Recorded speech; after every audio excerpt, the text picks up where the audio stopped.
Article 179 of the 1992 Constitution and Section 28 of the Public Financial Management Act 2016, Act 921. The Finance Minister, Ken Oforiatta, is expected to present the mid-year review of the budget statements and economic policy of the government, as well as supplementary estimates for the 2022 financial year before the House of Legislature on July 25, 2022. Now, the Vice President, Dr. Mahmoud Belmia, earlier attributed the current economic crisis to what he described as quadruple whammy, and these are the banking sector cleanup, energy sector excess capacity payments, COVID-19 pandemic, and the Russia-Ukraine war. With high cost of living, high inflation rates, skyrocketing of fuel prices, and weekly increment of transportation, where the finance minister introduced some measures to cushion citizens. Well, I engaged some students at the University of Education in Winnipeg on their expectation ahead of the budget presentation exercise on July 25, 2022. I'm expecting a lot. I think we should review the salaries paid to government officials, not government workers, but those working in parliament. It's from president, from the executive, judiciary, that aspect. Also decrease the portfolios in the ministry, you understand? But it should be reduced. If we can amalgamate, we join some two to make it one. That way, I think it will help the country and it will reduce our expenditure. Also, I think free SHS should be reviewed well, because we are going to borrow from IMF, and with the free SHS is kind of the cause of most of our problems right now. The money used to fund the free SHS is the petroleum fund, which I think Atamils established the heritage fund through the petroleum industry. So since that money, that heritage fund was supposed to cater for future currencies in times where we don't have any source of money, that fund was supposed to support that. But when our chairman came, he used it to do free SHS, and I think that's our main problem. It should be scrapped out. I don't think we should even review it. It is the cause of the problem.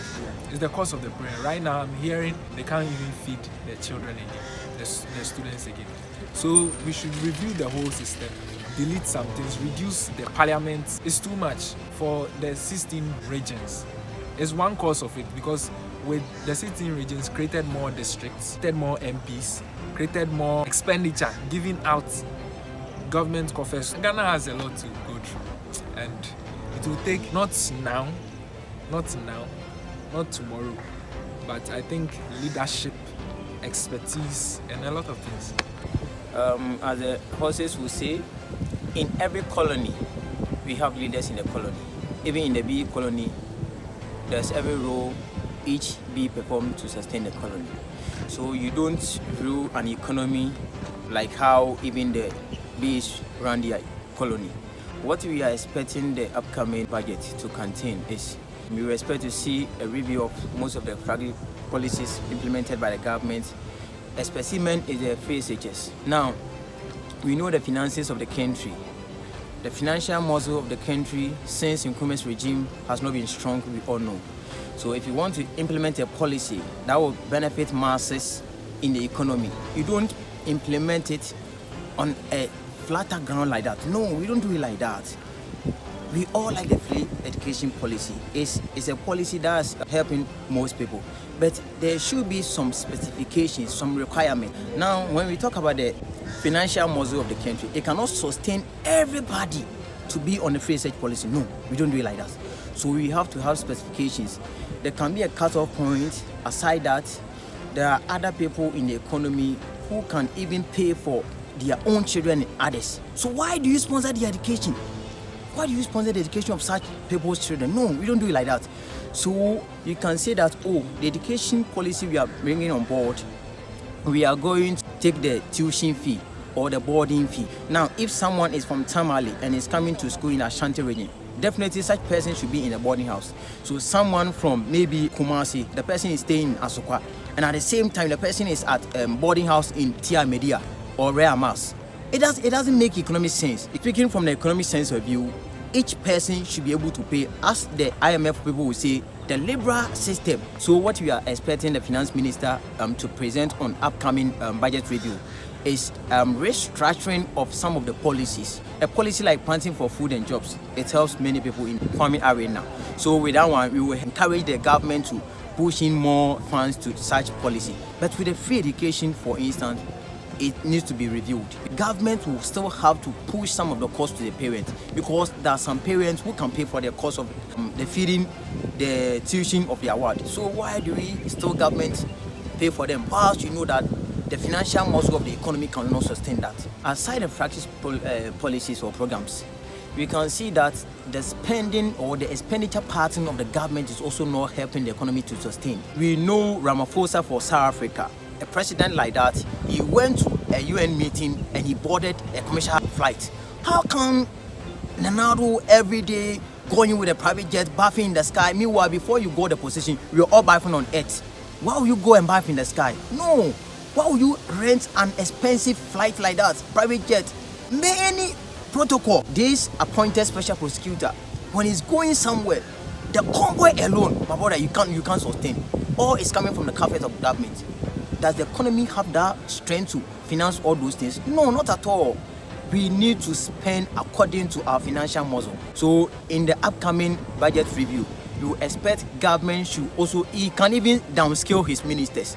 There are many important policies that he has to embark on, and for him to be able to do that, he has to downscale his ministers so that some money can be sustained for other flagship policies. If there is anything I'm so much interested in as far as the media budget review is concerned, primarily it's about the restoration of the current economic hardship and the challenges that has to do with our current economy. Inflation rate, we are looking at exchange rates, we are looking at the number of factors that influence our day-to-day happening as far as the economy is concerned. So whatever steps, plans, actions and inactions of the current government to make sure that at least we have a stable, better economy which is responsive and which gives the average Ghanaian hope for a better tomorrow. I think that is one thing I'll be expecting. But then as a student, I also have particular interest in everything that has to do with students and how far we take our thing from basic school up until the secondary level, up until the tertiary level, especially on the issues of free SHS and the feeding of our students within our second cycle institution. On the tertiary front, I also believe that we should be much particular about funding our tertiary education and then making sure there are enough funds for other avenues that help for equal opportunities in our tertiary education, like student loan trust fund, like scholarship for brilliant but needy students, among others. So primarily, if I have any expectations, I think it's one, based on the economy, and then two, as a student, I have a lot of interest in everything that has to do with students from basic up until the tertiary. On the issues of cutting down on expenditure, I think by and large we have wholly admitted that expenditure of government far more outweighs the revenue that we get. So for example, the 2022 budget that we had, we are looking at a revenue generation of about 100.5 billion. And our expenditure is about 137 billion Ghana cedis. When you compare this, you know that primarily there's a deficit. And so in as much as we are looking at raising enough revenue to support our economy, there is quite an issue of expenditure that we need to look at. And when you look at a lot of the things that we spend our money on, issues of government and government machinery running is one that features prominently, including ministries and ministers and all of that. So if there is any way that we can align or realign some ministries to make sure we cut down on expenditure, I'm not sure it is so out of place, because of course the work of government is interconnected, and so if we can realign or align them to play the same role effectively, even with lesser numbers, I'm not sure it's so out of place, and it's commendable. We should applaud it. So at least we get an economy that has some level of power between our revenue generation and our expenditure as well. So it is not actually out of place. There are quite a number of things that we could do. Government has already done some, where government announced some slashes in expenditure for some ministries, agencies, including even salaries. 30% of salaries of ministers and even the president and all of things have been slashed. I think primarily the ultimate is to make sure that the monies we generate as a country and the monies we spend are at par. So at the end of the day, we don't end up borrowing a lot of money to fund the very things that we need to do in the country. So in the interim, I'm expecting that the number of processes and procedure conversations, policy formulations that make sure that we get to that level of having a lot of revenue at par with our expenditure comes. I think that is a conversation we should be having. Again, any other thing that goes on to help the average Ghanaian live a meaningful life, I think we should have a lot of concern within that, so that we don't work towards an economy that is good in numbers, but that one that is good and reflects in the pocket of the ordinary Ghanaian. So in the interim, we should be looking at the ordinary Ghanaian and how to make sure that they are living a better life. Looking at our current situation in terms of economic situation of the country, I expect to see some initiative or some program that will be able to stabilize our city, because looking at the current rate of how inflation and then I think when I expect the finance minister and then the economic management team to put in place measures that will be able to stabilize our city, so that it can reduce the rate of inflation, and then also make sure that we've seen the economic team with the president making some that they've reduced some of the salaries and other things. The government should minimize the rate of their expenditure.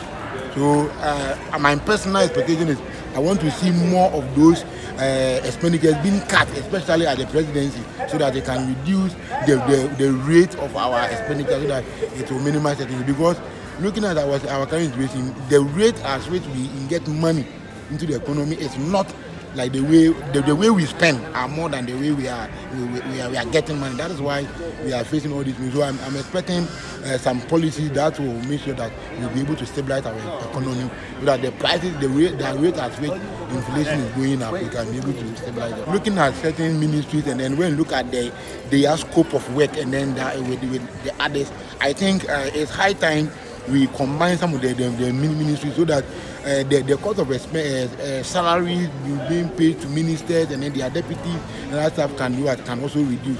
And I'm also expecting some of the ministries with 2-3 deputies should also be reduced. The ministries that even need deputies, I think those are some of the things that when the government is able to do, or they're able to cut those costs, we'll be able to reduce our rate of spending, and then we'll be able to stabilize the economy as well to make that life better for the citizens. Some of the flagship programs need to be reviewed, especially with the free HHS and then some of the other things. I think they need to relook at some of how some of those things were implemented. I know when the government came into power with their first term, they couldn't take much time to implement those projects. Some of those projects are very good, like the free HHS like this. I've heard people saying that those free HHS should be scrap or something. I don't buy to do that. I think you should rather look at very well, so that we can look at how best they can do it, so that it will help with the citizens as well. We all attest to the fact that the country has been so hard, to the extent that most of the citizens, I believe, do take one single meal a day, including myself. I wouldn't take myself out. And the economy has been so hard that when you question current government, they would tell us that it's as a result of the Russian-Ukraine war that has led to increase of prices in diesel and then petrol. And once diesel and petrol rises or increases, it affects the transport, it affects buying of goods, and it also affects the rendering of services. And so I would say free SHS has come, and in 2020 the rise that it had come to stay. But then, in my own opinion, I would suggest to the government that it is not everyone, it is not every citizen that cannot afford to pay his or her child's fees.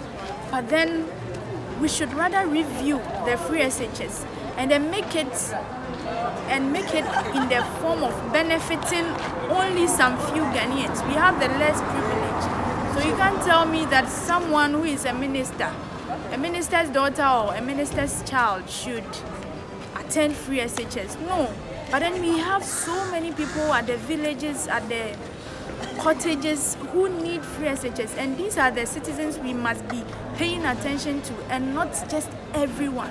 So in my own opinion, I would say there are so many policies in Ghana that should be reviewed, including the free SHS.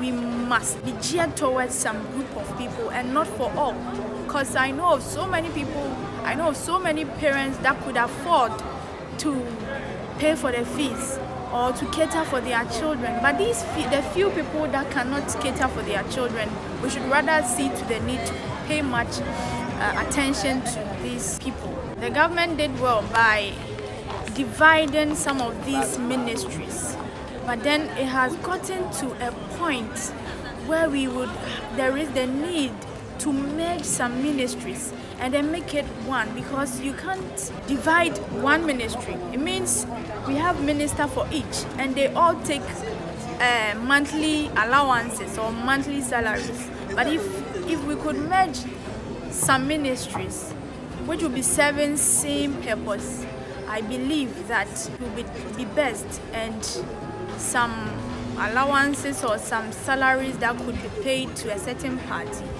or a certain ministry could have been geared towards the building of the economy or the building of the nation. Ghanaians, we have a big problem. Just like our president said, he expects us to be citizens, responsible citizens, and not spectators. Indeed, we've been responsible citizens. We've tried to raise several concerns, journalists, and all these media people have tried to raise several concerns. But then I wouldn't say the government is not paying the attention to it. Of course, some of them, they do pay attention to it. But then I believe that some certain policies or certain things must be brought to an immediate end in the country. Just like I wouldn't want to delve in much into security agencies. But then I believe that if we put a stop to taking huge amount of money from these mere citizens whilst trying to be recruited in both the government agencies, being it security agencies, educational agencies, and then health agencies, we must see to the need to put a stop to all these things. E-levy, I would say, if only we as Ghanaians would be given a step-by-step accountability on the use of e-levy, it's not a bad idea. I would say that, let's say I am a teacher, I am a worker, I earn 1,250 a month. And supposing I have a family to feed, my children are schooling, I would have to send some to them. My mom is at the village, I would have to send some to them. And I'm earning 1,250 cedis. And I want to send this 250 cedis to my sick mom or to my daddy at the village. And you are asking me to pay a levy. Of course, MTN had a levy on it, of which was very standardized. But you are asking me to pay this huge amount of money on just 200 cedis I would send to my mom. It means part of the 1,000 cedis will be gone, and I would have to send money to my children in school as well. And so if you tell me I should pay this huge money as a levy, it's very bad. But provided our government would be able to account for what the e-levy was used for, I have no problem.